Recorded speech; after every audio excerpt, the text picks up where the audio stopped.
In the 2023 Texas Relays, we just saw one of the greatest performances of the year so far in track and field. In the women's 4x100 meter relay, the number of internationally acclaimed sprinters in this one race was just ridiculous.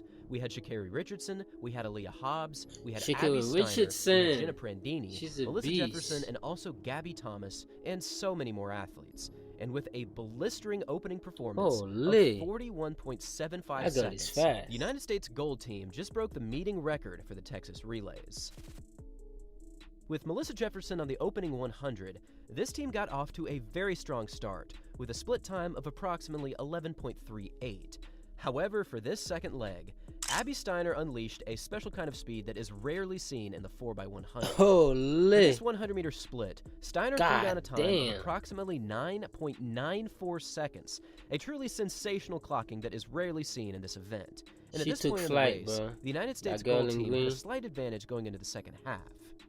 Now for this third leg, Jenna Prandini only continued forward with a very impressive third split of approximately 10.21, and for the final 100 meters, Aaliyah Hobbs was almost guaranteed the victory, Sha'Carri's number 2, given that she is now the second fastest 60-meter athlete of all time, and it also helped that she had a lead of approximately 5 to 6 meters. So really at this point, she could just cruise through the finish line and win with ease, and that is exactly what she did. This performance from the United States Gold Team was a confirmation that the sprinting landscape at large is going to be sensational in 2023. But something actually happened over this final 100 that was pretty crazy, and it came from none other than Sha'Carri Richardson. Now, if you'll notice, Richardson got the baton quite the distance behind Aaliyah Hobbs at this point, and it seemed pretty unlikely that she could mount any kind of comeback. But I gotta give credit where credit is due. Richardson ran this final 100 split like a champion, because with a final time of approximately 10.02 seconds, this was the fastest final split on the day in this 4x1, and I think it showcases that Sha'Carri Richardson is officially back in 2023. She was getting smoked. It's also quite important to showcase that Gabby Thomas was just on her outside, and Thomas is one of the fastest 200-meter athletes to ever run. So to run a final split in the 4x100 meters is right in Thomas's wheelhouse, and yet Richardson powered by her with incredible top-end speed. Now, I do want to address something quite important here. Just because Steiner and Richardson ran these times in a relay race does not reflect their outright 100-meter potential. In relay races like this, it is crucial to notice that the second, third, and final legs run their splits with a running start, which cuts off anywhere from half of a second all the way up to a full second at times. For a relay race like this, the fastest splits come from a second leg and the final leg, because these are the splits that have a running start, and they also have a straight line where they can run, which makes sense because when you think about it, for a third leg, having to run a curve like this makes you run much slower. But either way, this race just showcased two of the faster times that we will probably see in this year in the 4x100.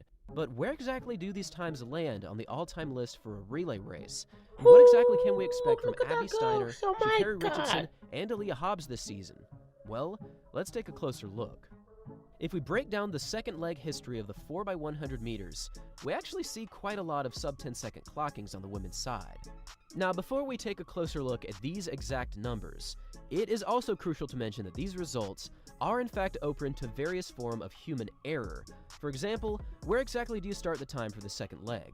Is it where the athlete actually receives the baton?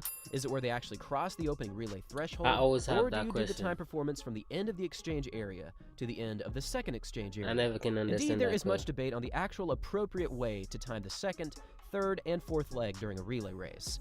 But if we look beyond this slight confusion, we can see that right now, the fastest unofficial result for the second leg in the women's 4x1 history goes back to the 2017 World Championships, where Allyson Felix supposedly achieved a time of 9.05 seconds, which is currently listed in alltimeathletics.com, which I'll make sure to leave a link down below. Now, there is no question that Felix was moving here, and she's also since gone down as one of the best relay runners to ever compete.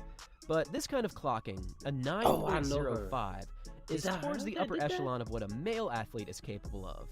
So this is actually a good example of how occasionally a relay split time may not reflect the truth of what actually went down.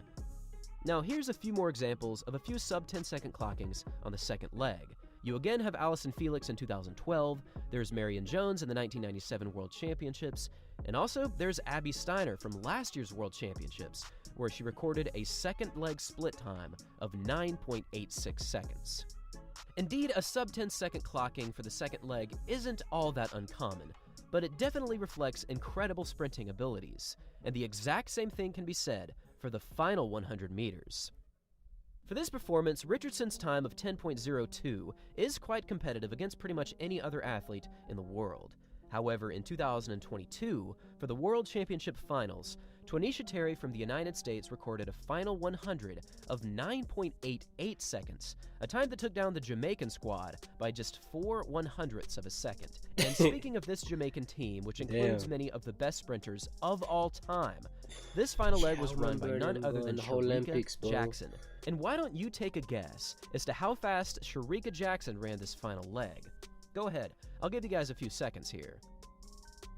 Well, incredibly, Jackson ran this final 100 meters in 9.66 seconds, easily one of the fastest closing legs in 4x100 history. This relay race at this year's Texas Relays was quite the outdoor season opener for many of the best female sprinters in the world, and as 2023 continues forward, I think we'll see many all-time performances from these special sprinters. And now I want to hear from all of you. What times do you think these athletes will achieve in 2023? I challenge any of these athletes, bro, to mount the World Championship podium in the women's 100